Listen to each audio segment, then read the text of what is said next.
And in addition to rental assistance and other points made that are necessary to support affordable housing in the city, there needs to be a commitment to infrastructure as well, which cannot be accomplished purely on municipal or state level, and it's the backbone to keeping this city running. And Omar, what do you think? Sure, I'm going to flip the question a little bit and suggest that what we need is for New York City and the business community to work hand in hand in going to the state and federal government and talking about the priorities that are going to work here at this point in time. And those priorities aren't just local, right? They're regional priorities. There's a regional housing shortage. There's a need for investment in infrastructure throughout New York City and its surroundings. And all of that needs to be focused on, equity, right? And on meeting the needs of the many. And by meeting the needs of the many, there will be plenty of money for everybody else. I think policies that just focus on advancing, private interests, as we have seen time and time again, forwarded by the Trump administration, aren't going to move the needle for us here in New York. Our problem is too big, and we need a much more comprehensive campaign for New York that needs to come from New Yorkers, government and business community working hand in hand to go get what we need here. Well, this is normally the point where if we were in person, there would be just a thunderous outpouring of applause from the crowd. Obviously, we can't get that here, but I do want to thank all our panelists, Greg Russ, the chair and CEO of the New York City Housing Authority, Councilmember Robert Cornegy, who is the chairman of the Council's Housing and Buildings Committee, Rafael Cestero, the president and CEO of the Community Preservation Corporation, Zachary Bernstein, partner in the real estate department at Fried Frank, and Omar Toravaca, who is a senior vice president for real estate at Cestero. I'm Jarrett Murphy from City Limits. You can follow these stories every day on City and State and at citylimits.org. And thank you, everybody, very much for joining us. Thanks especially to all the panelists. Great. Thanks, Jarrett. Thank you, Jarrett. Thanks so much. Thank you. Yeah, thank you to the panelists for your insights. Panelists, you can now turn off your audio and video.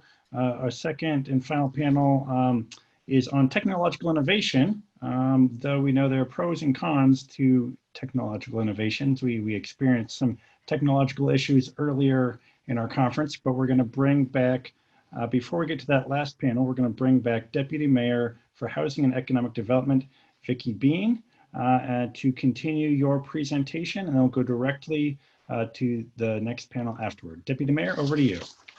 Great. So can you hear me now? Yes, we can. Okay, I have to say I gave a really brilliant talk with lots of funny jokes, but unfortunately I don't seem to have been giving it to you all. So I'm going to try again, all right? First of all, just really want to thank City and State and John for putting together this panel, and if Carlo is still on, thank you, Carlo, for a very nice and gracious introduction.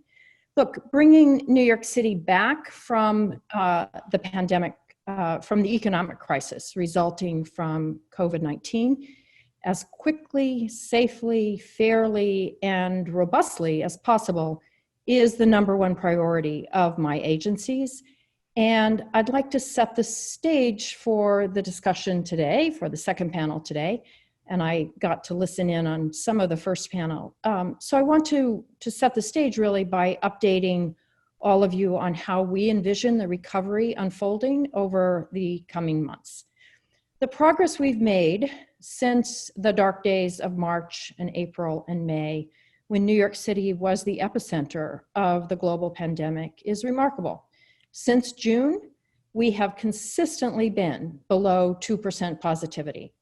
And where we've seen local spikes in the rate, as we're seeing now, our test and trace teams have quickly mobilized to work with the community to contain the spread. We owe that progress to our incredible health workers, to our essential workers, and to all New Yorkers. I'm just going to stop here so that I don't waste jokes again, and make sure that you guys are hearing me. Are we okay? We hear you, Deputy Mayor. Thank you. Awesome. Okay. All right, so we're now turning to a new challenge, the how to rebuild New York City's economy so that it's stronger, fairer, and healthier than ever before. The mayor laid out last week, we're taking an economic recovery approach that is centered on public health. It focuses on health for two reasons. First, the pandemic has made very clear that it is imperative to make all New Yorkers and all of our neighborhoods safer. And second, the creativity, the flexibility, the talent that helped us beat back the pandemic show the potential for the city to become the center for research, design, and delivery on several critical fronts. Public and community health, of course, but also, unfortunately, what the West Coast is showing us is the next major public threat, global climate change. So our thinking is that by making the city the national, even global leader for innovation, experimentation, and education on both public health and climate solutions, we can generate high quality jobs. Am I still on? Because that thing happened with my screen. Still on? Yes. Okay, all right, last time I'll check. But I was saying that by making the city the leader for innovation, experimentation, and education on both public health and climate solutions, we can generate high quality jobs and become as well prepared as possible to prevent and address future threats to the city's health and safety.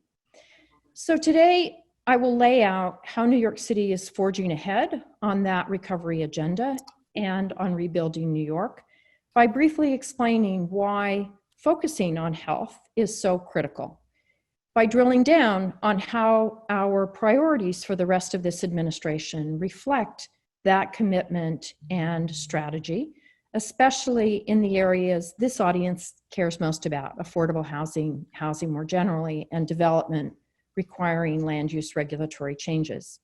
And I'll also preview some of the development that's in the pipeline from neighborhood rezonings on. So why focus on public health? Why is that our strategy?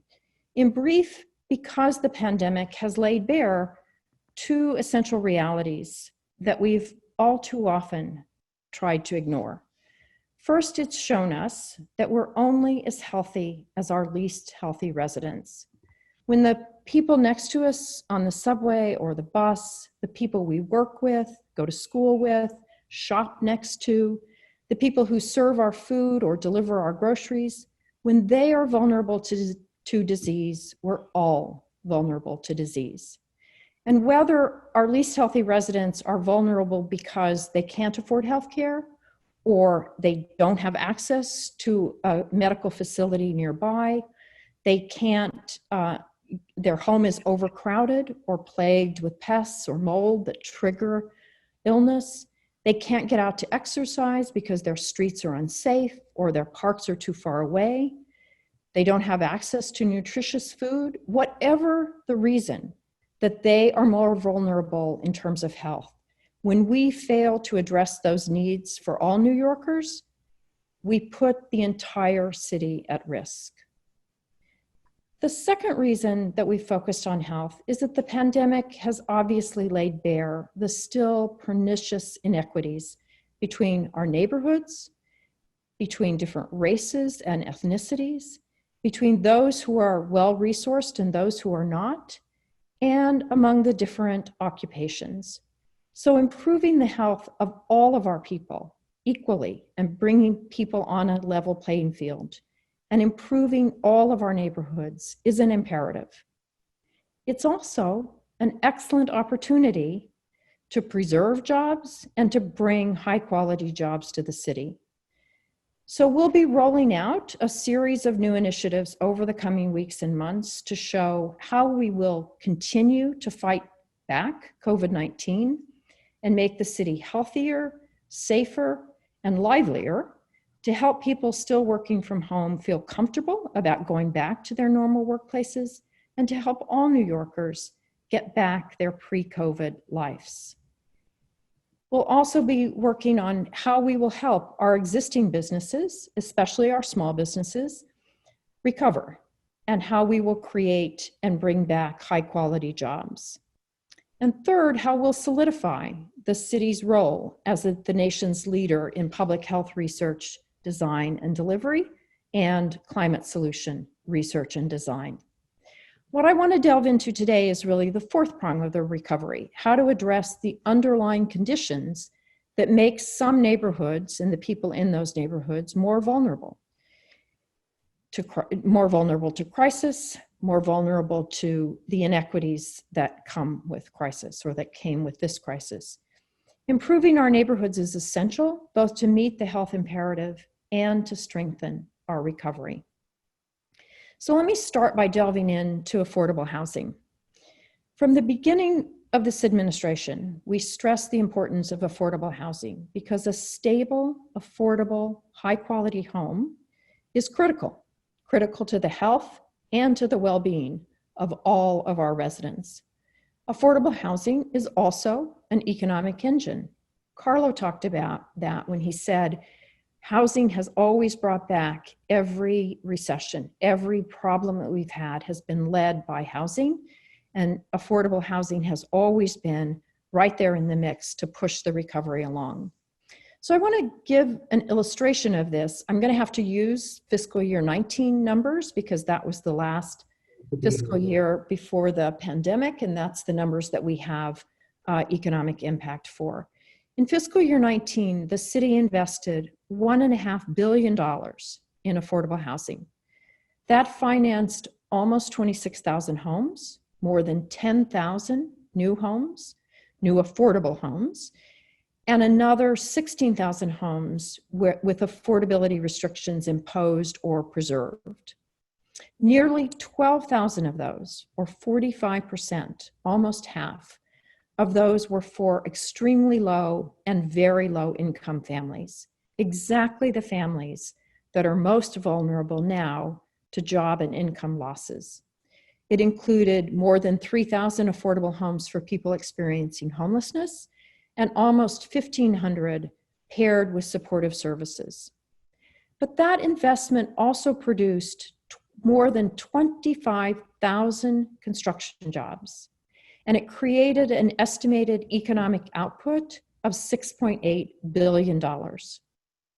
That's why it's so critical to keep hammering away at our affordable housing production. It has brought us back from other recessions, as I said, and it can bring us back here. So as part of the city's long-term economic recovery plan, affordable housing is once again positioned as a stabilizing force for economic recovery and job creation as it provides badly needed affordable homes for our vulnerable residents. Now, some have despaired that the fiscal crisis resulting from the pandemic required us to postpone about $450 million that we had planned to invest in fiscal year 21 to later years.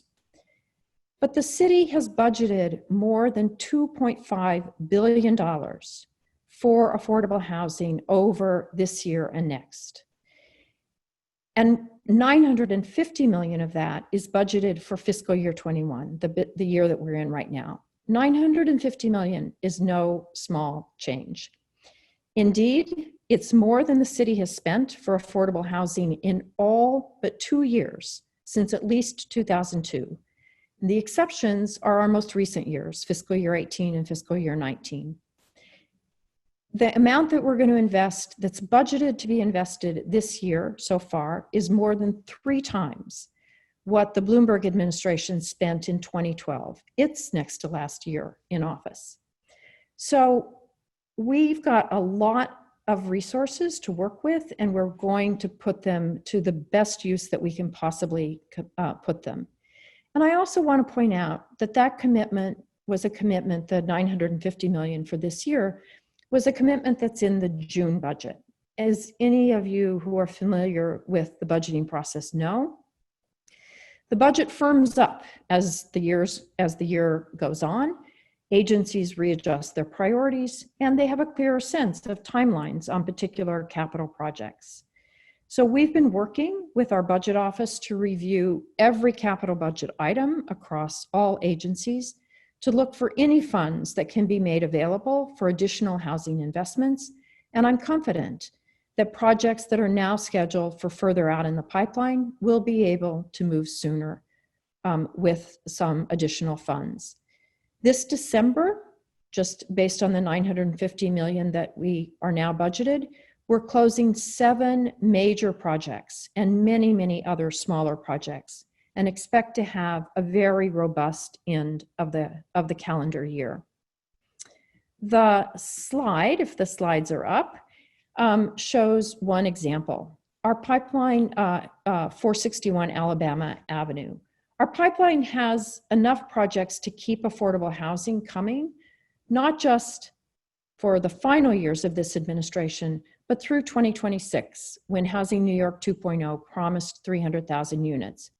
We're both putting as much into production in our last 15 months and leaving the next administration a robust set of projects that can supply both affordable housing and jobs to help the city recover as time goes on.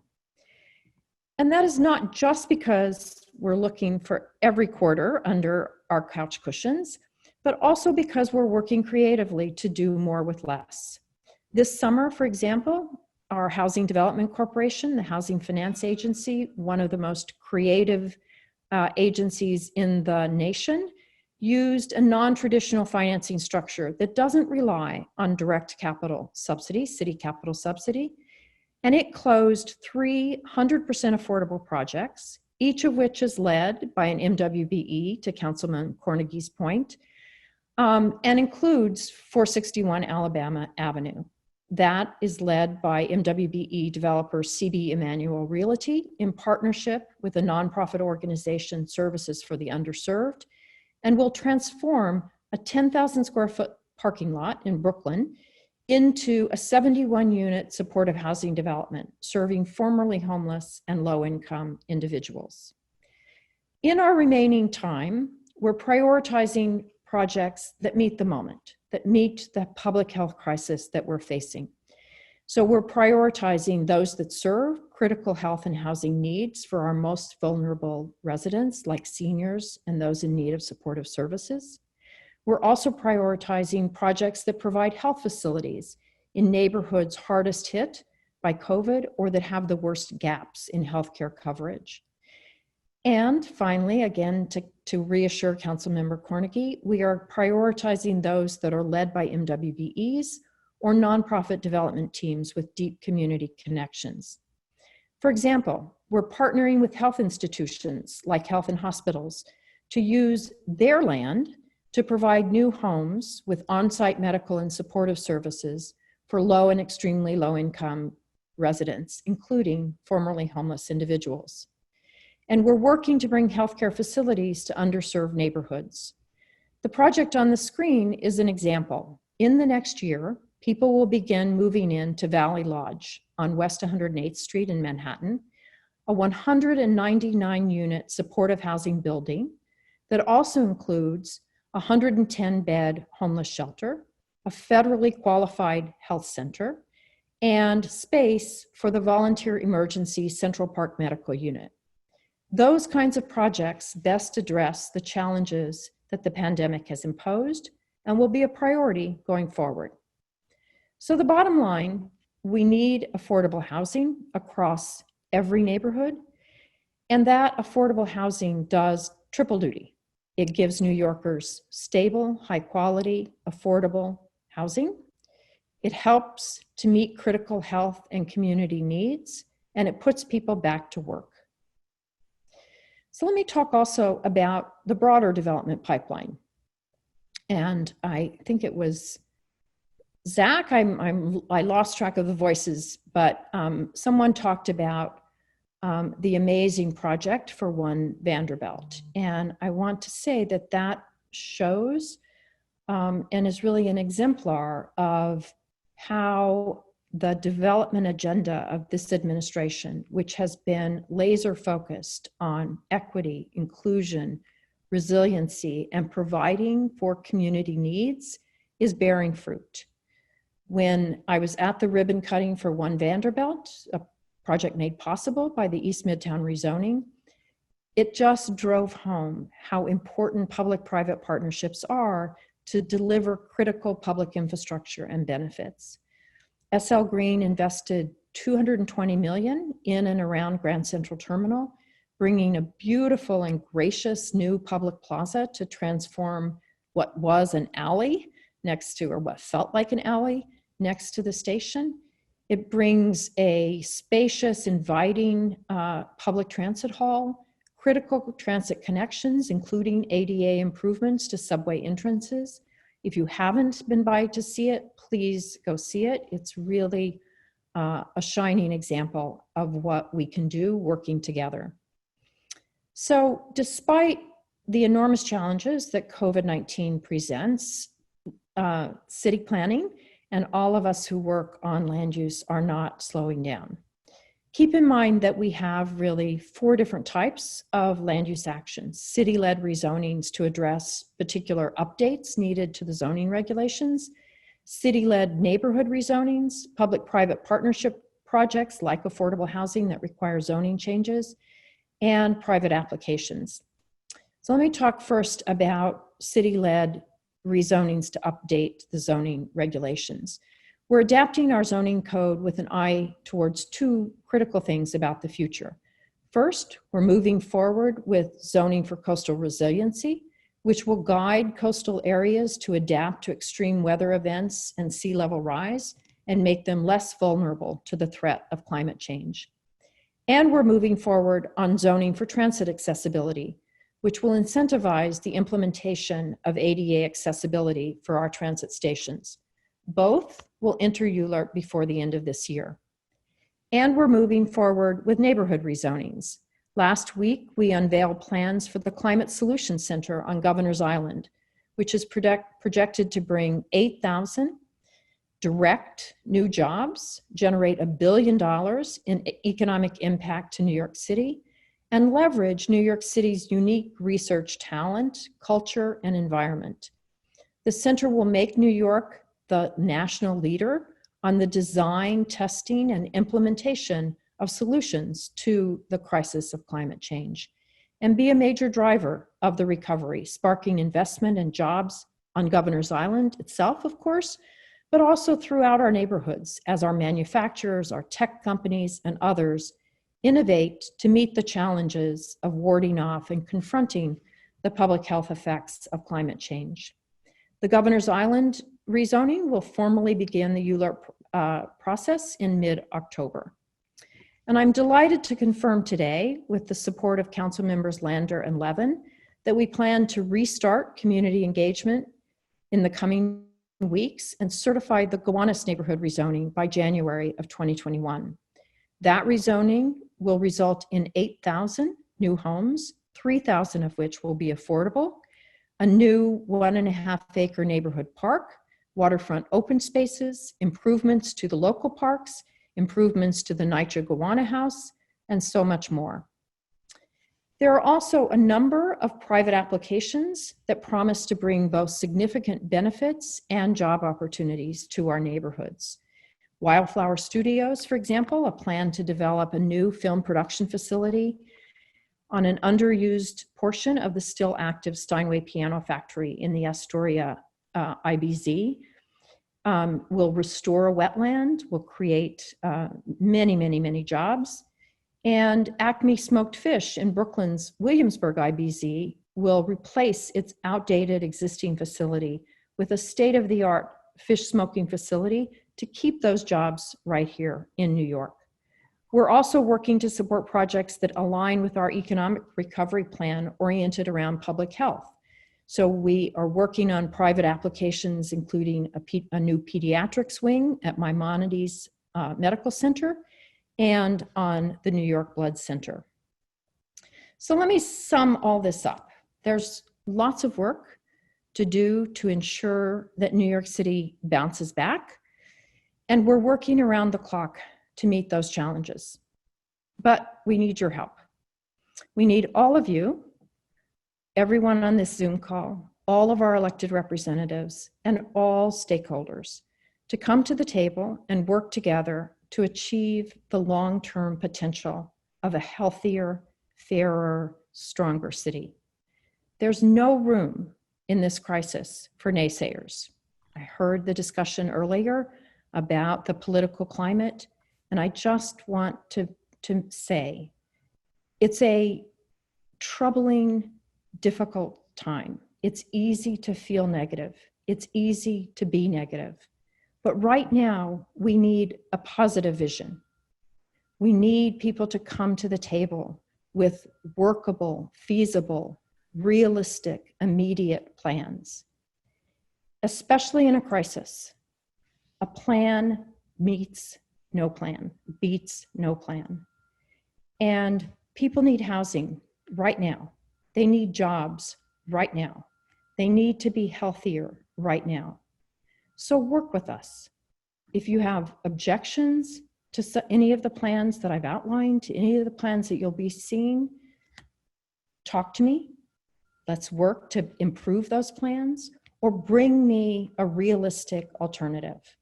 But don't just criticize. Let's work together. New York City needs that. We all need that. It's the only way we can bring New York City back in the way that we want New York City to thrive, as a fairer, healthier, stronger city, well-positioned to withstand whatever gets thrown at us next. So thank you all for all you're doing to bring New York City back. Let's continue to work together because we're all in NYC. Thanks so much. Thank you, John, and thank you all.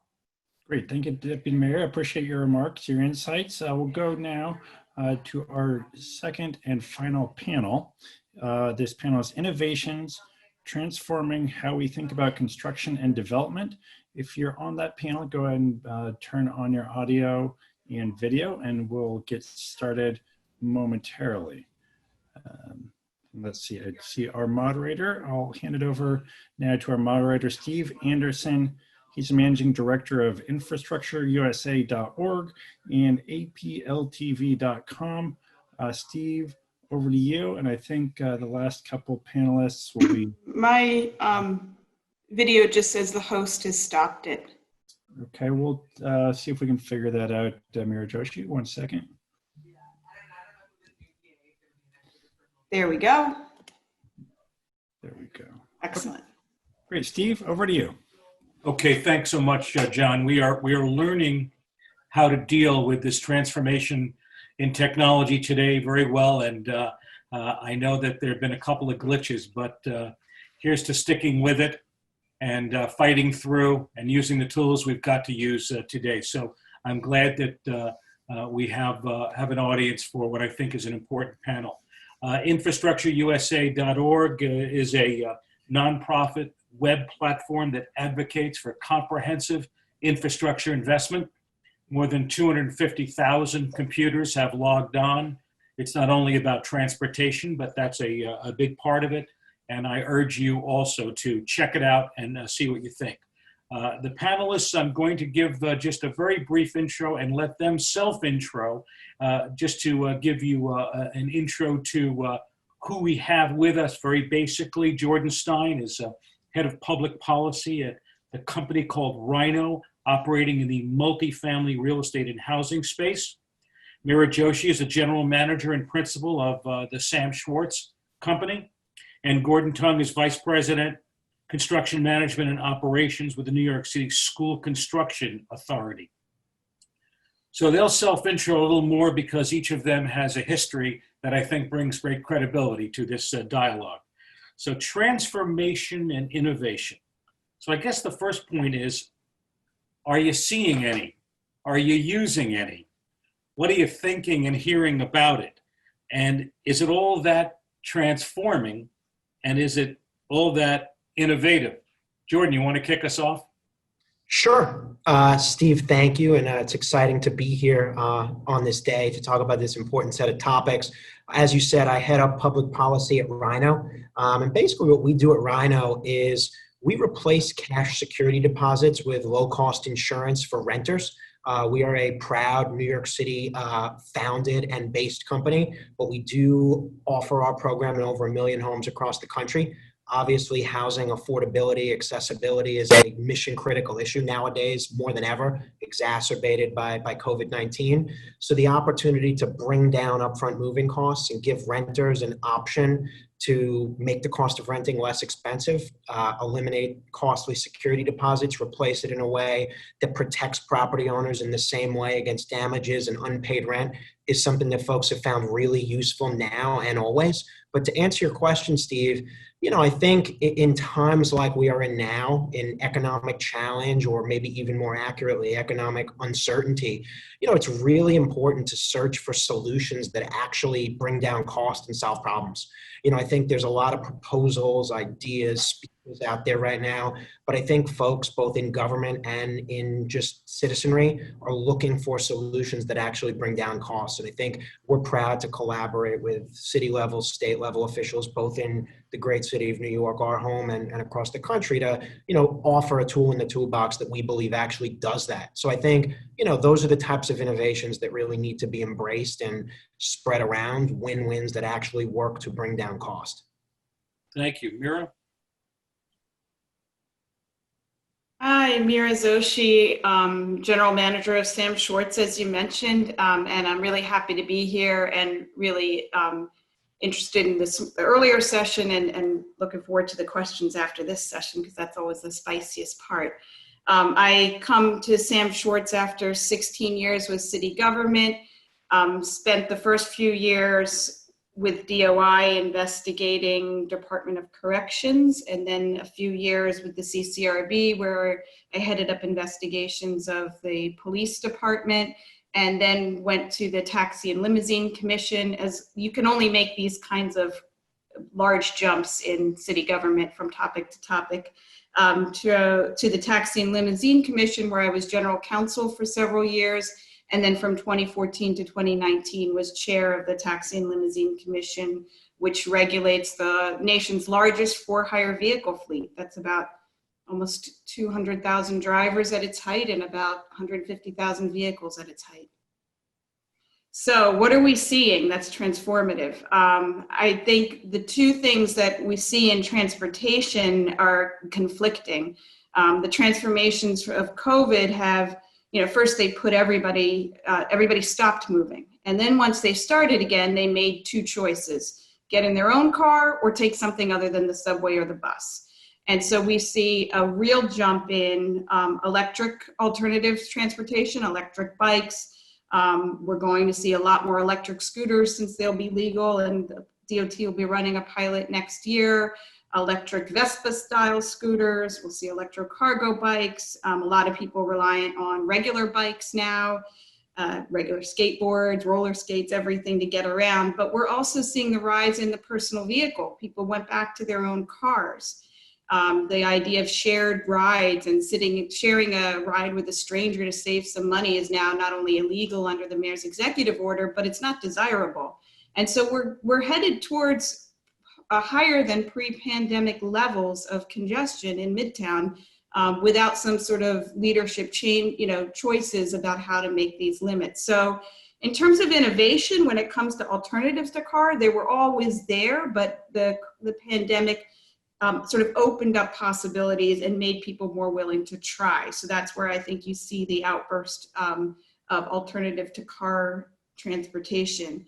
But we have a lot of work to do on how to get people comfortable back on public transportation. And Sam Schwartz recently did a study that's written about today in the Wall Street Journal about the lack of linkage between COVID spread and public transportation. So I urge everyone to read it and take a ride.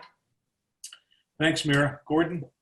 Hi, my name is Gordon Tong. I'm the Vice President for New York City School Construction Authority. As the name stated, our main focus is really to construct new building and renovating existing building and maintain them in a state of good repair for the Department of Education. So that's mainly our missions. We are a small agency, but as you heard, there's a lot of news related to school, about people occupying school, and also what are we doing to make the school more safe for student and teacher to occupy under this new environment. And all these things happening in the last 6 months. And also during that time, because of the COVID-19, our agency also have to be operate quite differently. Luckily for us, we have a lot of technology available to us. So we actually do a quick adoption. So we could talk a little bit about more, but I could say that in the last 6 months, I think we see the unprecedented speed of adapting to technology, also transforming the way that we do business in a very quick fashion. And I think it's important for everybody to be have a mindset to actually able to adapt the technology and embrace in order to survive. Apparently, this situation, everything go electronic, is not only temporary, it's probably going to be going permanent. I think the positive spin it will be because of the situation. It forced everybody to rethink all aspects of business. And I think for both technology, innovation, and transformation, I think is actually going to help us to move forward rapidly, to get these changes to be done in 6 months instead of many years. Thanks, Gordon. Now, I have introduced a little concept here I call coerced innovation. I'm trying to explore, better understand the adoption of new technology. And some of the technology may in fact have been accessible long before this pandemic. And it is the coercion that has sort of taken us to become late adopters in using some of this as opposed to early adopters in technology. I cite for you just one not insignificant example, how thousands, tens of thousands, hundreds of thousands of medical visits have now been conducted virtually, and how medical institutions are transforming the way they are operating and the way they are communicating with patients. And patients are seeing benefits to that. And obviously the medical institutions are having to adapt to it. But it is an example where this coercion has forced us to look deeper and to take into our everyday behaviors things that maybe we would have ruled out even if they were available to us.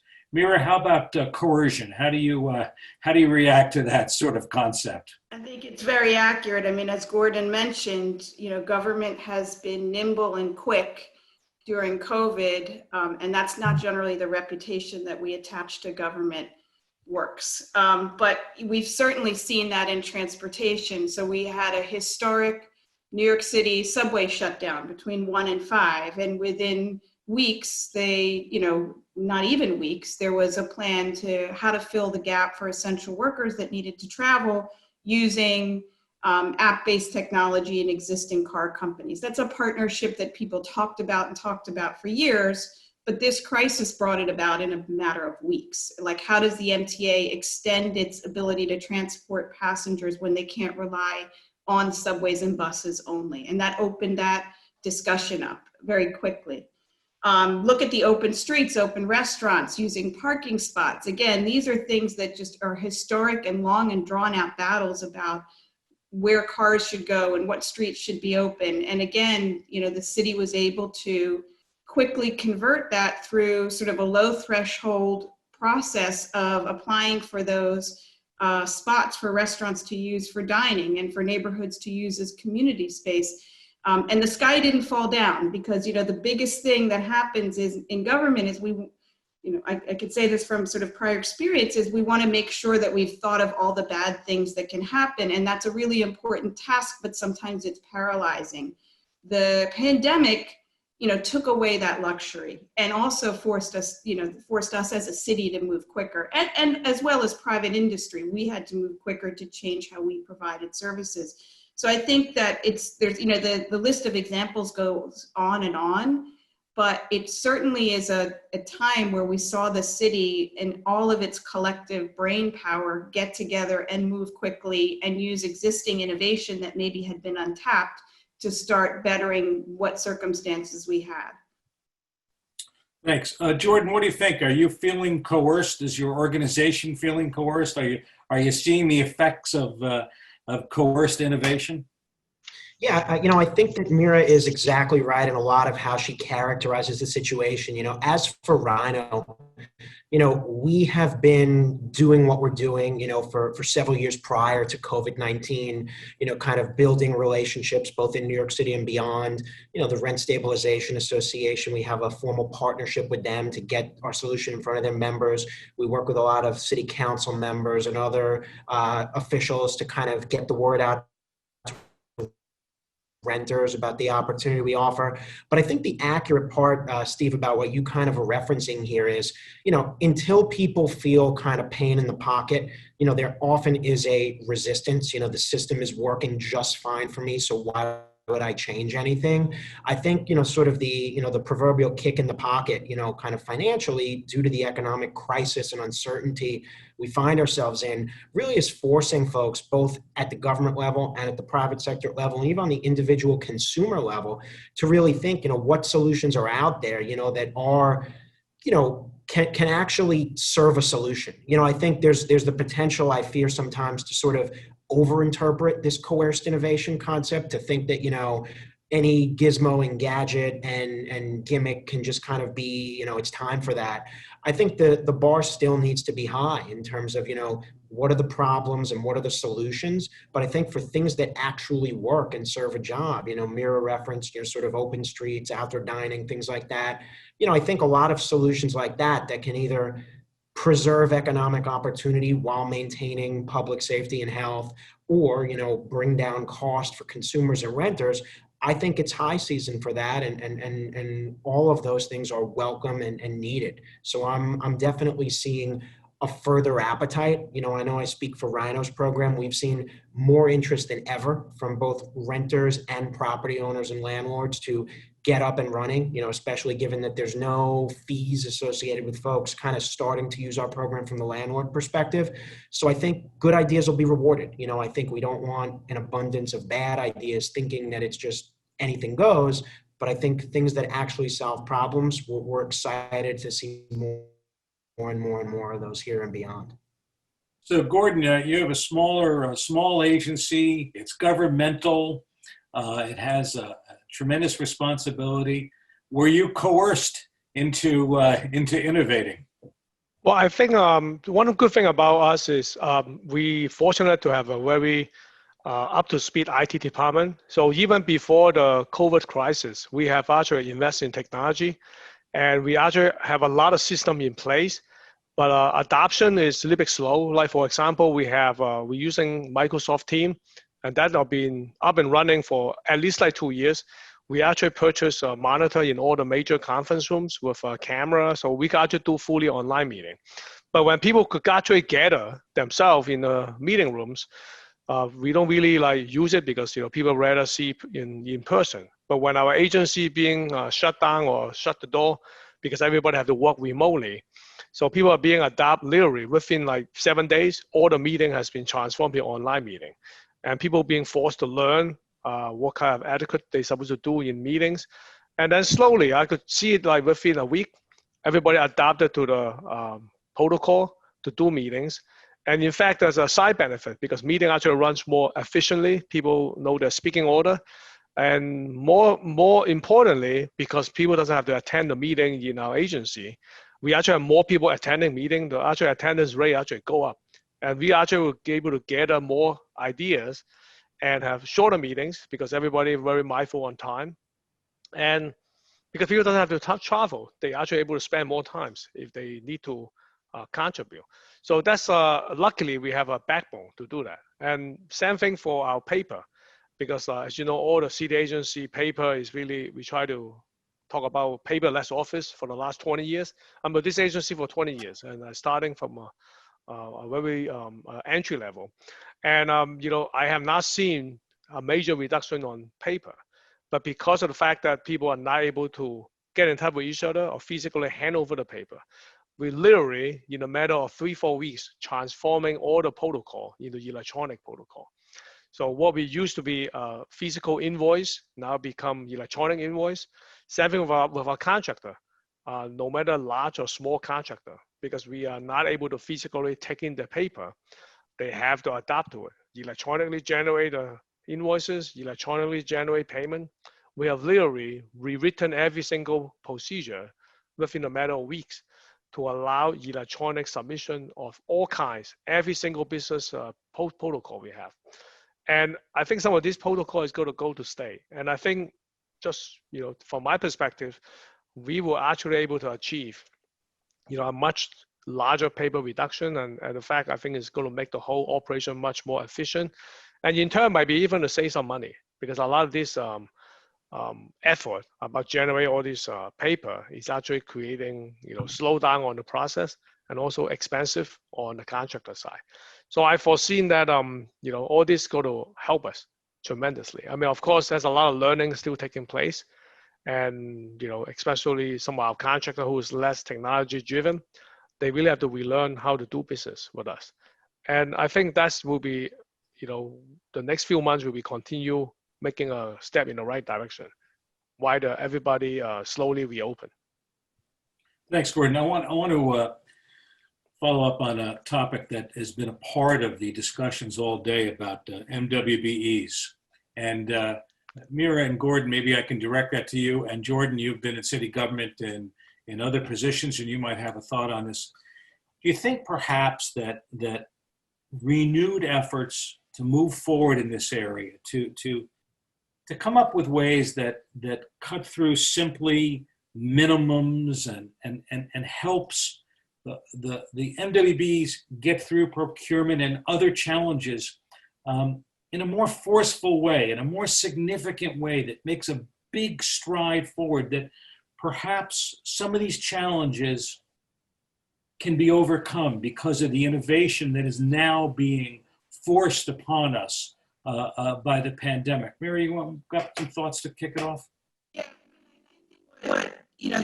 some of the analysis that came out about spending over the pandemic was that there were a very pitiful amount of contracting went to MWBE. So 5% of billions of dollars went to MWBE contractors, and only like 1% of that's for Mira, I'm having some technical difficulty here understanding what you are saying. I don't think it. Am I the only one, Gordon?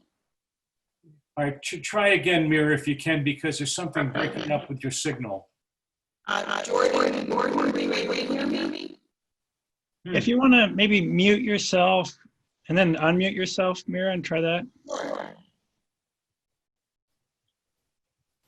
This is innovation, my friends. This is how we are trying to adapt. No, it's not even good. You're taking on a cartoon character-like voice. If you want to log out and then log back in quick. Yeah, all right, let me pop over to Gordon and we'll come back to you, Mira, when you get back on. Gordon, do you have a couple thoughts on this with the MWBE issue?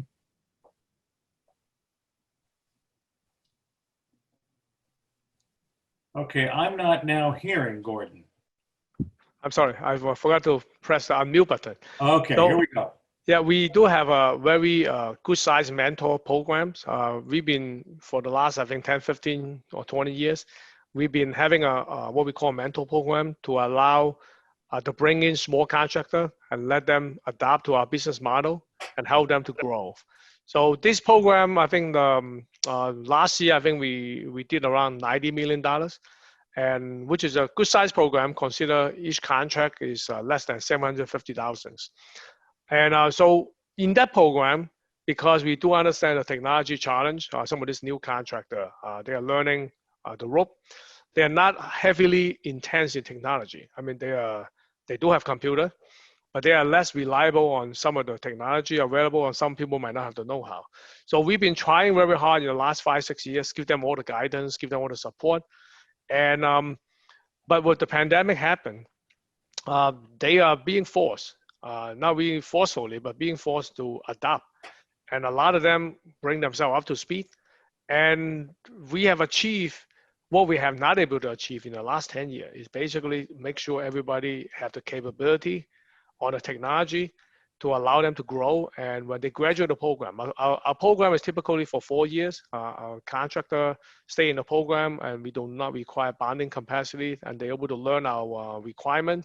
And hopefully in 4 years, they become a graduate mentor contractor and eventually become a full-fledged mentor contractor.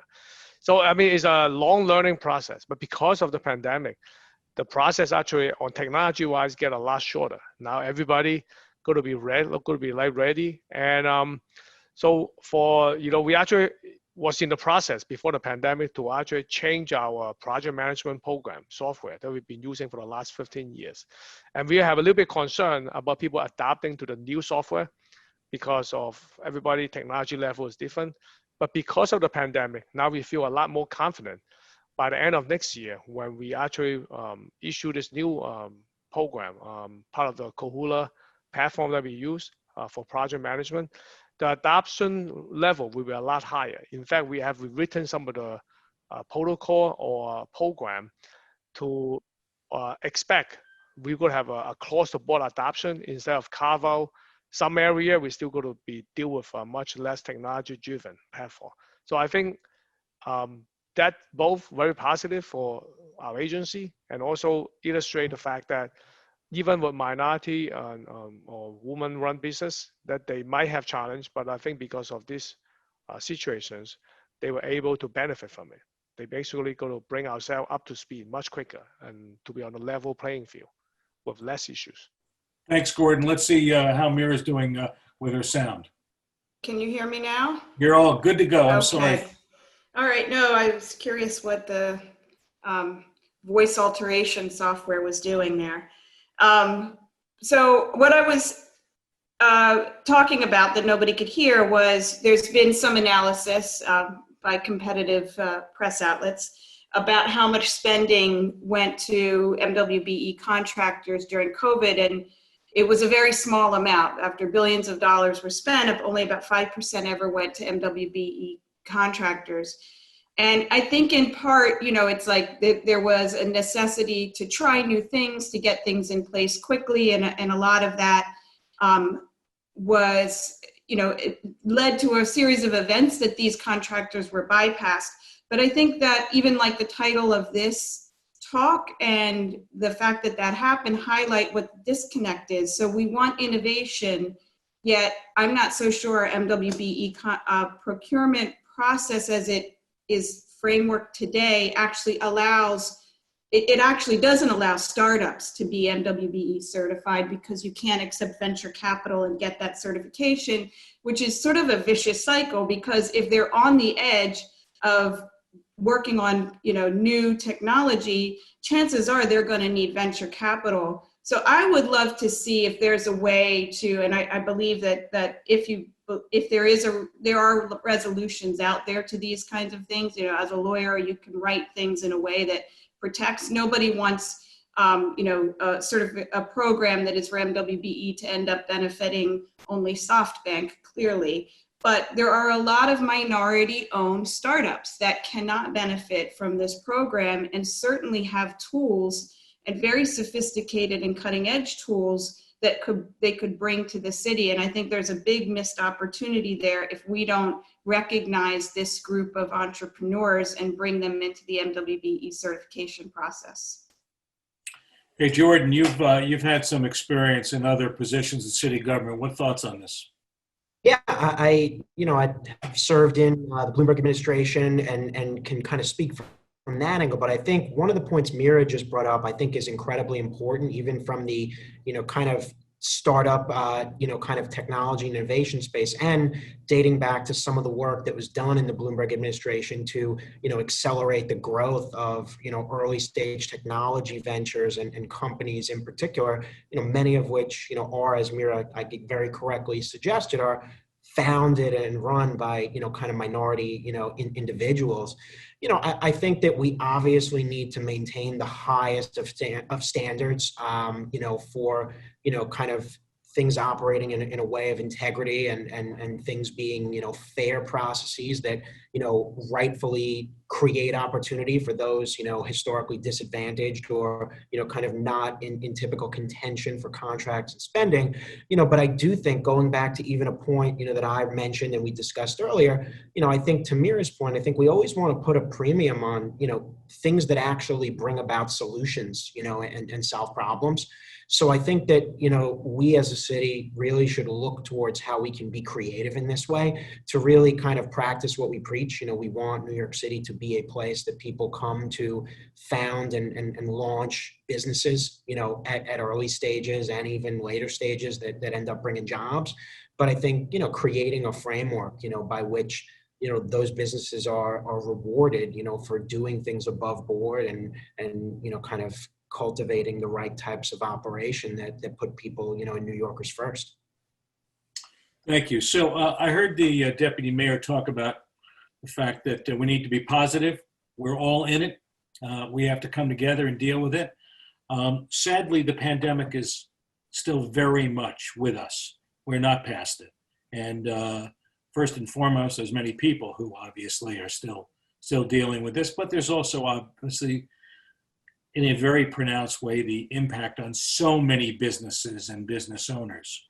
So what I would ask you is that, I don't know if it's your crystal ball or just some ideas in your mind about once we do get past it, once we're sort of seeing the end of this brutal period, don't you think there's going to be a tendency to want to go back to the way things were? And how are we going to resist that?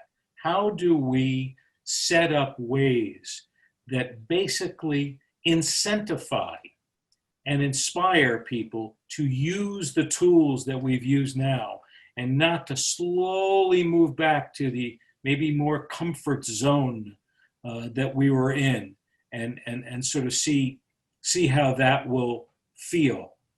Because I think that is the history of the sort of moments in history when we do things. But this moment may be what we really mean when we talk about transformation. It's painful, it can be difficult, costly, investment-oriented, long-term strategy, but transformation. Gordon, Amira, Jordan, who wants to kick off the thought on this? I could jump in and add a few things because I think, unfortunately, I think for us, it's like the pandemic, we're expecting a short-term duration. But I think right now, I think it's come to almost a certainty. This pandemic going to restrict a lot of this normal business practice for at least 6 months or more, probably well into sometime next year. I think we will have no choice, and people kind of get used to some of this practice.